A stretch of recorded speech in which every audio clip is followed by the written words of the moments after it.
Robert Kelly is a professor in the Department of Political Science and Diplomacy at Pusan National University. He joins us now live from Busan in South Korea. Welcome to the programme. Tell us, how much of a threat are these weapons tests?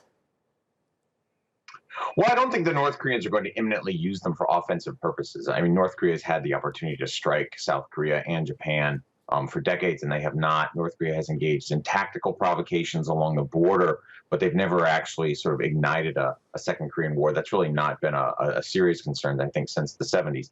The larger concern is that this expands North Korea's ability to strike beyond the region, right? It expands North Korean deterrence against the United States, which limits America's options in the region. And it also raises concerns about proliferation, right? I mean, North Korea spends an enormous amount of money on missiles and nuclear warheads and the rest, and you would imagine they would want to cash this out, maybe sell it to someone. And the more of these tests they do, the more nice equipment they have to sell abroad. Where do they get the money to do all of this? Who funds this?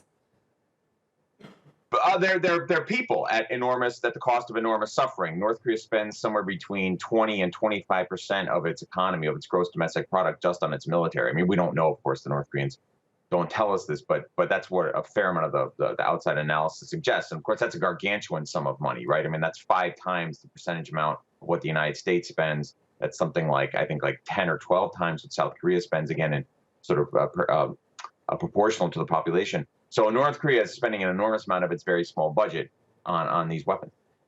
And just very quickly, what does Kim Jong-un want? What's driving him?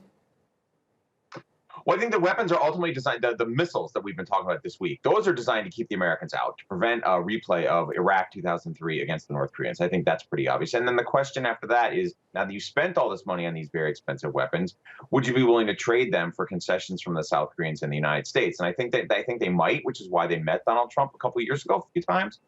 But the Americans and the South Koreans need to offer something fairly substantial. North Koreans have spent 30 years building these things. They're really valuable for regime security. They're not going to give them up just for sanctions and stuff like that. And we're going to want a lot more. And I just don't think the policy debate in Washington, D.C. and Seoul is ready for the amount of concessions, the level, the magnitude of concessions North Koreans will demand. And so the stalemate just kind of stays because neither side is willing to make, a big concession, a big give.